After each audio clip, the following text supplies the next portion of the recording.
नमस्कार। रेडियो राजस्थान के कार्यक्रम कानून की बात में आप सबका बहुत बहुत स्वागत है। दर्शकों, आज हम पर्यावरण सुरक्षा पर चर्चा करने जा रहे हैं। आप सोच रहे होंगे कि कानून की बात जैसे कार्यक्रम में पर्यावरण सुरक्षा, तो दर्शकों मैं आपको बताना चाहूँगी कि हम आज पर्यावरण सुरक्षा को लेकर हमारे देश में कौन कौन से कानून बनाए गए हैं और कौन कौन से प्रावधान किए गए हैं जिससे पर्यावरण को सुरक्षा प्रदान की जाए, इस पे चर्चा करेंगे। और इसकी जानकारी देने के लिए स्टूडियो में मौजूद हैं हमारे आज के विशेषज्ञ। आइए लेते हैं इनका परिचय। आप हैं डॉक्टर गौरव चौधरी जी। डॉक्टर गौरव चौधरी जी, आपका हमारे आज के कार्यक्रम में बहुत बहुत स्वागत है। आप एक पर्यावरण विशेषज्ञ हैं। तो सबसे पहले गौरव जी, मैं आपसे जानना चाहती हूँ कि आज हम पर्यावरण सुरक्षा पे कानून की दृष्टि से कुछ बातें आपसे जानना चाहेंगे। तो सबसे पहला मेरा प्रश्न आपसे यही है कि पर्यावरण जो है ये क्या है और प्रदूषण जो है जिसको लेके बहुत सारे कानून बनाए गए हैं, इन दोनों को अगर हम एक साथ देखते हैं तो कितना भयानक हो सकता है ये हमारे लिए? मैम, अगर देखा जाए तो बहुत भयानक हो ही रहा है। जो गर्मी के मौसम में गर्मी पड़नी चाहिए थी, गर्मी पड़ नहीं रही है और उस टाइम रेगुलर बारिश आ रही है। और अभी भी एज ए डॉक्टर मैं बताऊँ तो मेरे पास सर्दी खांसी के पेशेंट आ रहे हैं। ग्लोबल वार्मिंग हो रही है, पृथ्वी का टेम्परेचर हमारा बहुत ज़्यादा बढ़ता जा रहा है। और दूसरी बात मैं ये कहना चाहूँगी, सबसे पहले तो हमारे को पर्यावरण समझना पड़ेगा कि पर्यावरण होता क्या है। जो हम पर्यावरण की बातें आजकल बहुत कर रहे हैं तो उसको जानना भी हमारे लिए ज़रूरी है कि जो हमारे चारों ओर का वातावरण होता है उसको हम लोग पर्यावरण कहते हैं। और ये है दिन ब दिन दूषित होता जा रहा है और ये इसी को ही पर्यावरण प्रदूषण कहते हैं। जो दूषित हो गया है, जो कि ऑक्सीजन हमारा देखेंगे तो वो भी प्रदूषित हो गई, जल वायु सब कुछ प्रदूषित होता रहा दिन ब दिन हमारा। जी, इसका मतलब ये हुआ कि हमारे चारों ओर जो परिवर्त है वही हमारा पर्यावरण है। जी, लेकिन अगर हम इसको पुराने समय से अगर देखें तो मध्यकाल तक शायद कोई पर्यावरण प्रदूषण जैसा कोई शब्द जानता ही नहीं था। बिल्कुल नहीं जानता था मैम, क्योंकि उस टाइम गाड़ियाँ नहीं थी। उस टाइम अगर मैं बात करूँ तो केमिकल्स का ऐसा कोई यूज़ नहीं होता था, तो पूरा स्वच्छ पर्यावरण था। लोग खूब मतलब पेड़ ऐसे लगाते नहीं थे क्योंकि पेड़ ही पेड़ थे हमारे तरफ चारों। साफ़ सुथरी ऑक्सीजन थी, साफ़ सुथरा हमारा वातावरण था। ये धीरे धीरे जैसे शहरीकरण बढ़ता जा रहा है उसी अकॉर्डिंग ये पोल्यूशन बढ़ता जा रहा है दिन ब दिन। जी, अच्छा, आपने कहा कि पेड़ बहुत थे, तो पेड़ों पर मैं आपसे कार्यक्रम में आगे चर्चा करूंगी, लेकिन उससे पहले एक चीज़ जानना चाहती हूँ कि पर्यावरण को सुरक्षा जो जो चीज़ें प्रदान करती हैं उनमें से ऐसी क्या चीज़ें घट गई या क्या चीज़ प्रदूषित हो गई, या मैं दूसरे शब्दों में कहूँ कि पर्यावरण को प्रदूषित करने वाले ऐसे कौन कौन से कारक हैं जिनके प्रदूषित होने से हमारा पर्यावरण प्रदूषित हो गया और हमारी सुरक्षा को खतरा हो गया? अगर बात करें तो मैम बहुत सारे कारण हैं कि पर्यावरण को जिनसे खतरा है या प्रदूषित होते जा रहे हैं। जैसे कि मोटर वाहनों से निकलने वाला धुआं, फैक्ट्रियों से निकलने वाला धुआं, फैक्ट्रियों से निकलने वाला केमिकल वेस्ट जो पानी के थ्रू सीधे हमारे नदियों के अंदर जा रहा है।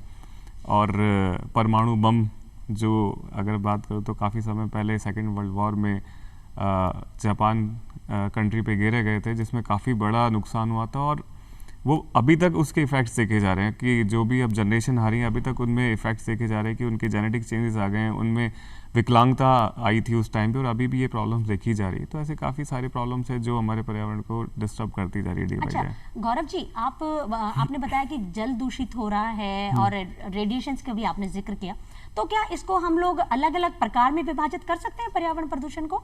और अगर कर सकते हैं तो कितने प्रकार का पर्यावरण प्रदूषण होता है? मैम, पर्यावरण प्रदूषण को मुख्यतः हम लोग 4 पार्ट्स में डिवाइड कर सकते हैं।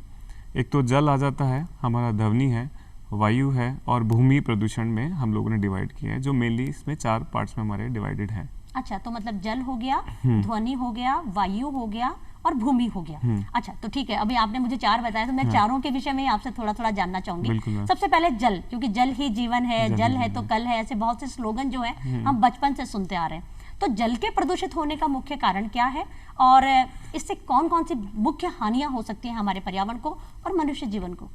मैम, जल के प्रदूषित होने के जो मेनली कारण है कि जो मैंने अभी पहले भी जिक्र किया कि जो हमारी फैक्ट्री वेस्ट से निकलने वाला पॉल्यूटेड वाटर है वो सीधे जल में मिलाया जा रहा है, हमारा सीवरेज वाटर है। और हम लोग जो बाथरूम में और घर में वाटर यूज़ करते हैं, साबुन वाला कहूँ या फिर बर्तन धोने का जो पानी हो गया, ये यूज़ कर रहे हैं, तो इनकी वजह से हमारा जल डे बाय डे प्रदूषित होता जा रहा है। जी। मैंने भी एक चीज़ देखी है, गौरव जी आपके साथ साझा करना चाहूँगी कि हमारे देश के बहुत सारे संस्कारों में शामिल है कि मृत शरीर जो होता है उनको जल में प्रवाहित कर दिया जाता है, और साथ में बहुत सारे मृत पशु जो होते हैं वो भी जल में प्रवाहित कर दिए जाते हैं, या वो छोड़ जाते हैं या जल में डूब के मर जाते हैं तो उनको निकाला नहीं जाता है, या लोग कपड़े धोते हैं, या फिर जो फैक्ट्रियों का जो जैसा गंदा पानी आपने बताया, ये सब चीज़ें पानी जो जाता है इससे जल दूषित होता है। तो हानियां तो हमने जान ली, कारण हमने जान लिए। अब आप मुझे कानून की दृष्टि से बता पाएंगे कि कानून में कौन कौन से ऐसे प्रावधान किए गए हैं जिससे जल को सुरक्षा प्रदान की जा सके? मैम, अगर कानून की बात करें तो अधिनियम 1974 पे हम बात करते हैं कि मृत शरीर, चाहे वो जानवर का हो चाहे इंसान का हो, पानी में डालना उसको कानूनी उसमें जुर्म है। और इसमें जो कानून ने प्रावधान कर रखे हैं कि अगर कोई ऐसा व्यक्ति कुछ करता है, पकड़ा जाता है, तो उसको 3 माह की जेल होगी या उसका 5,000 रुपये जुर्माना होगा।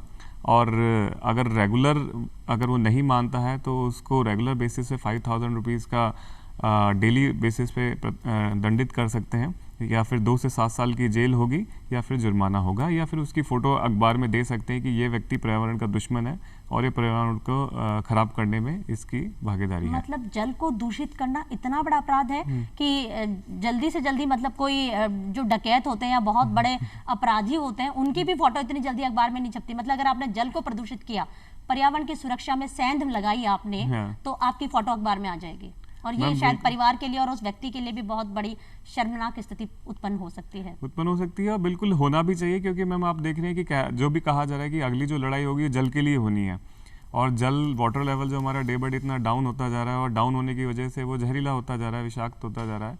तो आज नहीं बचाएंगे तो हम कब बचाएंगे, और आने वाली जनरेशन को क्या देके जाएंगे हम?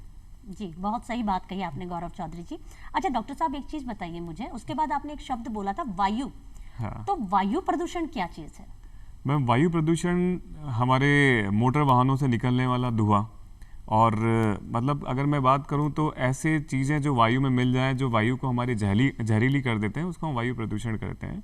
तो मोटर वाहनों से निकलने वाला धुआं, हम जो लकड़ियां जलाते हैं उनसे निकलने वाला धुआं, कचरे को जलाना उनसे निकलने वाला धुआं, फैक्ट्रियों से चिमनियों से निकलने वाला धुआं, तो इस तरीके से क्या है ना, वायु प्रदूषण दिन ब दिन बढ़ता जा रहा है। और मेजर कॉजेज़ में एक पर्टिकुलर जो टाइम आता है दिवाली का, मैं बात करूँ तो बहुत ज़्यादा दिवाली हो गई, न्यू ईयर हो गए, बहुत ज़्यादा बम पटाखे हम लोग फोड़ते हैं, उस टाइम हमारा जो एयर क्वालिटी है वो बहुत डाउन हो जाता है।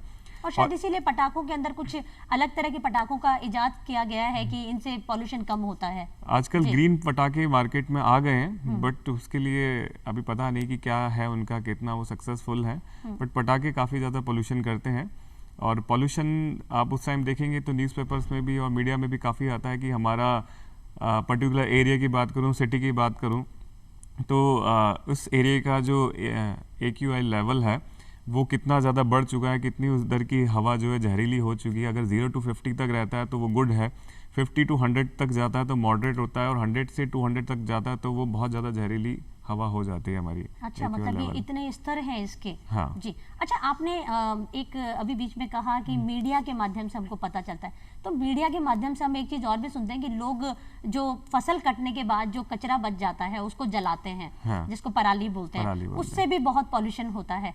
तो क्या कोई सख्त कानून ऐसे बनाए गए हैं इसको लेके?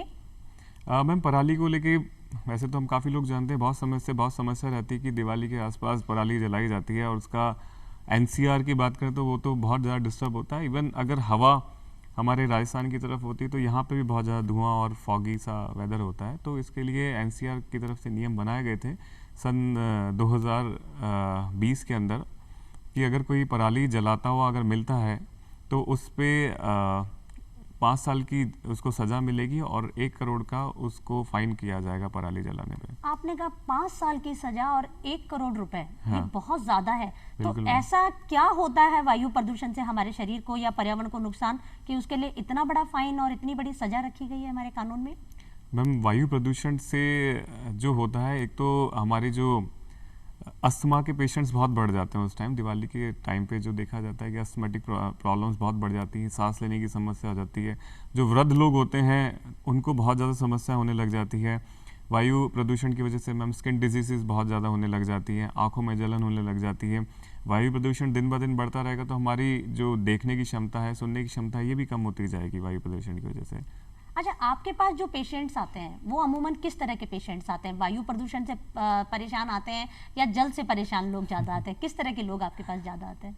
मैं ऐसा तो नहीं कहूँगा कि मैं पर्टिकुलर आते हैं, बट हाँ अगर टाइम की बात करें, दिवाली के टाइम की बात करें तो हाँ वायु प्रदूषण के पेशेंट ज़्यादा बढ़ जाते हैं उस टाइम। और ऐसा नहीं कि इंसान ही परेशान होते हैं उस टाइम, जानवर भी परेशान होता है। जानवरों में भी वही समस्या जैसे हमारे होती है वैसे होती है कि इसके अंदर अगर बात करें तो स्ट्रेस एंजाइटी लेवल भी बहुत ज़्यादा बढ़ जाता है, चिड़चिड़ापन आने लग जाता है उस समय।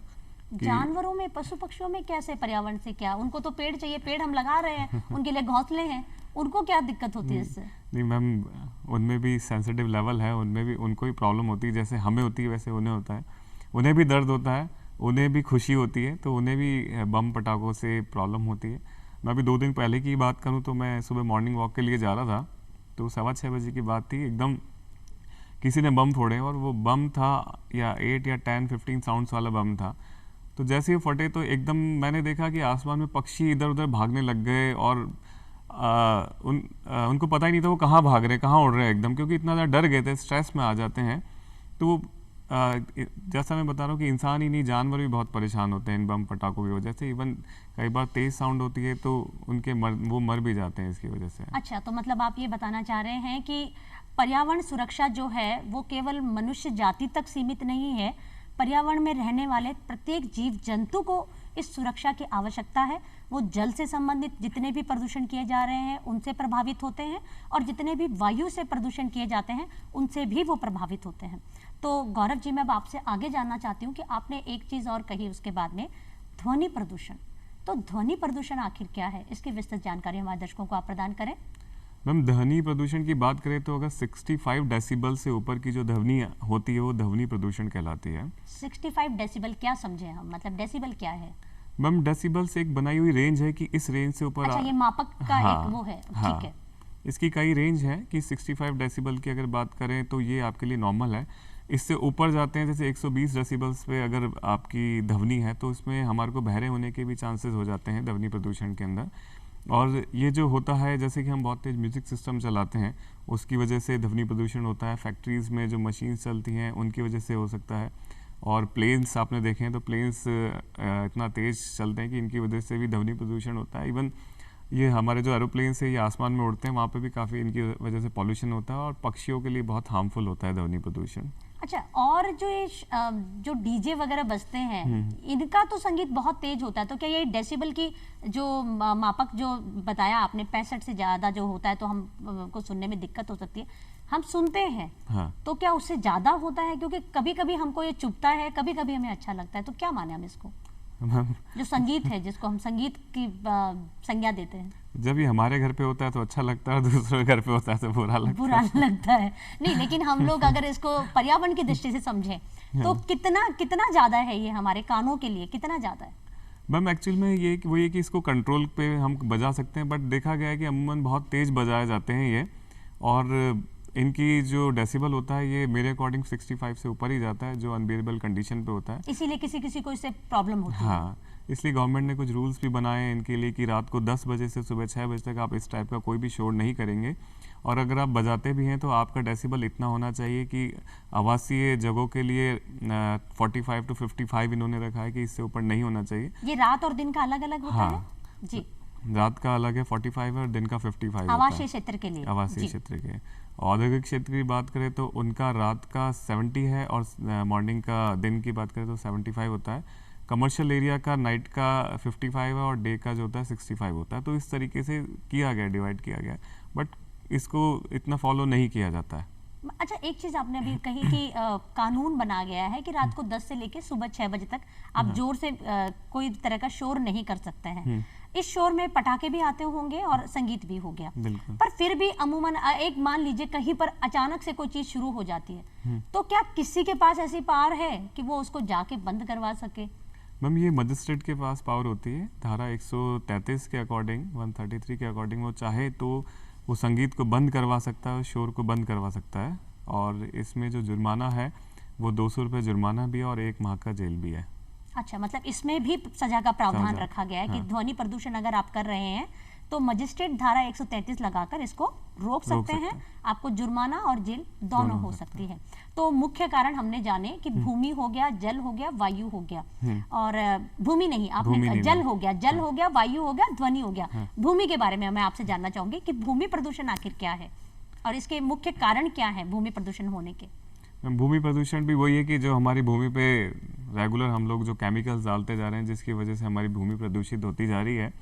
अगर इसके एग्जांपल्स की बात करें तो हमारी खेती की फार्मिंग लैंड बहुत ज़्यादा प्रदूषित हम लोगों ने कर दी है केमिकल्स डाल के, और जिसमें हम लोग फर्टिलाइजर्स का, इंसेक्टिसाइड्स का, पेस्टिसाइड्स का यूज़ करते जा रहे हैं। तो भूमि की जो उर्वरक क्षमता है पहले से कम होती जा रही है। और जो भी हम लोगों का बिल्डिंग मटेरियल्स है, सीमेंट हो गई है, बिल्डिंग वेस्ट है, वो हम लोग फेंक देते हैं कहीं पे भी जाके। तो उधर की जहाँ पे भी फेंकते हैं वो उस जगह की ज़मीन काफ़ी ख़राब होती जाती है और प्रदूषित हो जाती है, अनउपजाऊ हो जाती है।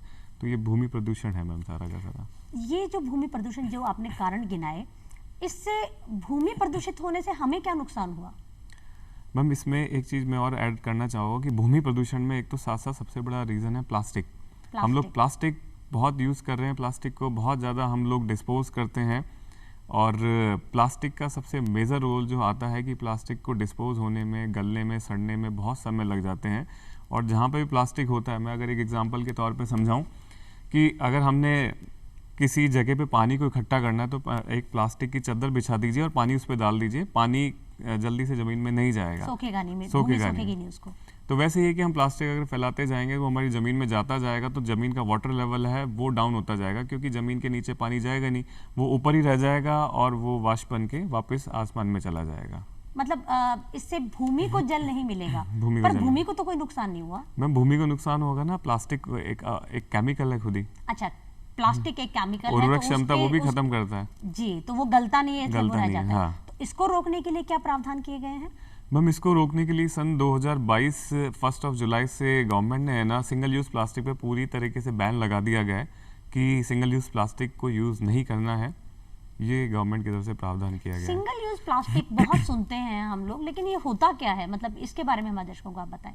मैम सिंगल यूज़ प्लास्टिक वो होता है कि हम जानते हैं बट हम उसके लिए अवेयर नहीं है। सब लोग जानते हैं कि लकड़ी प्लास्टिक का चम्मच हुआ, प्लास्टिक के ग्लासेस हुए जिनको हमने यूज़ किया और फेंक दिया, प्लास्टिक के डिस्पोजल्स हुए, प्लेट्स हुए, कप्स हुए, वो सिंगल यूज़ प्लास्टिक में आता है। मतलब एक बार अगर आपने काम में लेके किसी चीज को, प्लास्टिक की किसी वस्तु को फेंक दिया, हाँ, वो सिंगल यूज प्लास्टिक है। अच्छा, तो इसको रोका कैसे जाए, क्योंकि आजकल प्लास्टिक तो दिनचर्या का और जिंदगी का एक अहम हिस्सा बन चुका है। तो इस हिस्से की जगह हम उसका क्या उसका विकल्प देखें जो प्लास्टिक की जगह ले सकता है? मैं विकल्प देखेंगे तो चारों ओर बहुत सारे विकल्प मिलेंगे और जागरूक हमें ही होना पड़ेगा इसके लिए। फॉर एग्जांपल है कि अगर आप कभी भी मंडी जा रहे हैं, सब्जी लेने जा रहे हैं, तो आप अपने साथ कपड़े का थैला कैरी करें। वहाँ जाके प्लास्टिक की थैलियों में आप सामान नहीं लेकर आए।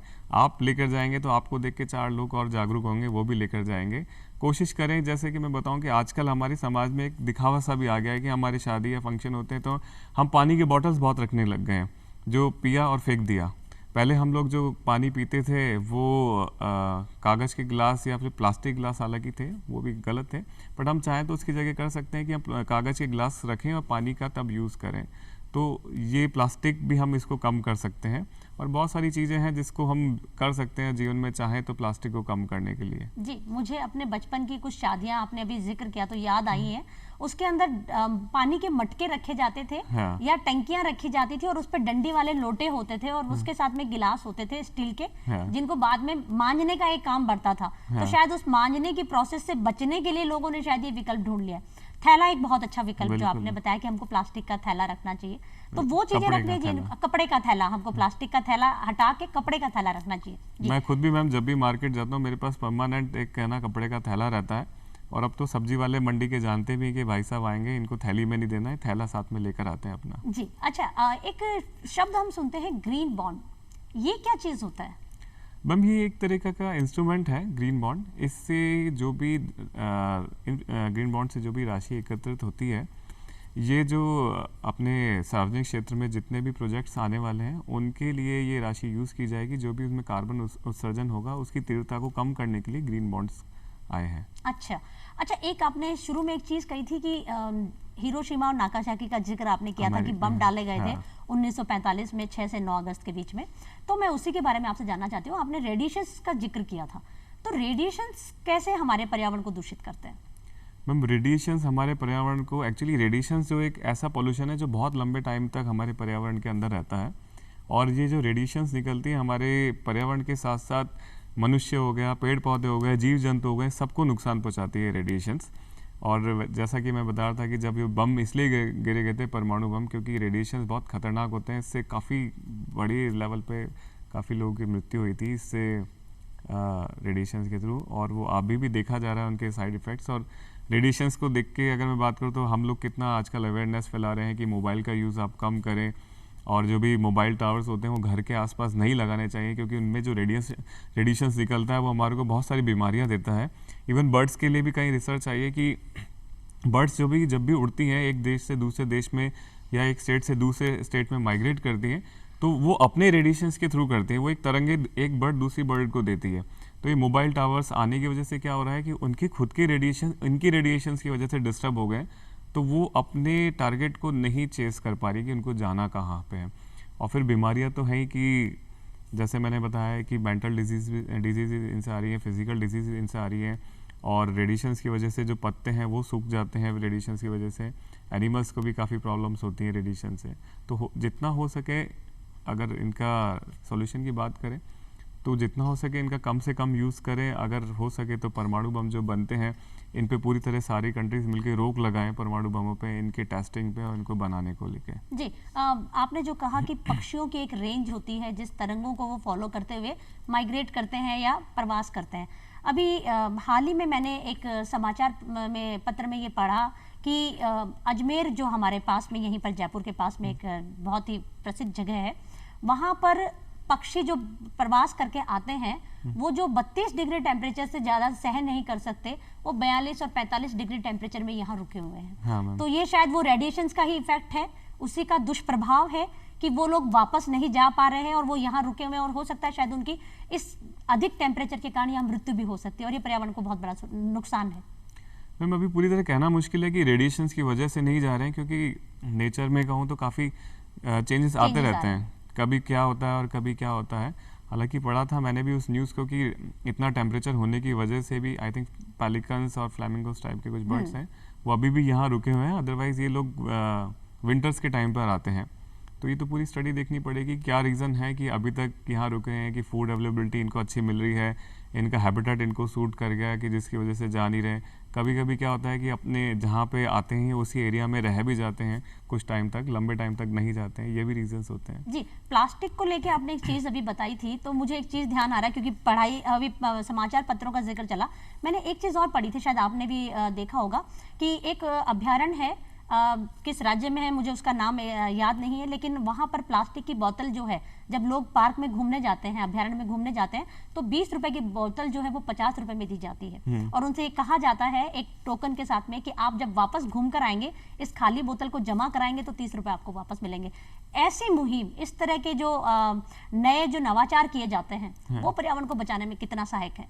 मैं तो सल्यूट करूंगा कि जो ये स्कीम और ये ऐसी मुहिम स्टार्ट हुई है कि आप बॉटल लेकर चाहिए और वापस आपका रिटर्न तभी मिलेगा कि जब आप वापस ये बॉटल हमारे को देंगे। और आपने जैसे मुहिम बताई, तो हम लोग खुद भी हर साल एक स्वच्छ वन अभियान कराते हैं जिसमें काफ़ी सारे बच्चों को जोड़ते हैं, और झालाना जंगल में जयपुर में कराते हैं। और बच्चों को, क्योंकि बच्चे हमारे आने वाली जनरेशन है, ये आज सीखेंगे तो कल बचा पाएंगे, तो उनको पूरा दिखाते हैं कि कैसे हम लोग आते हैं, श्रद्धालु आते हैं और जानवरों को खाना खिलाते हैं और वो कचरा यहीं फेंक जाते हैं।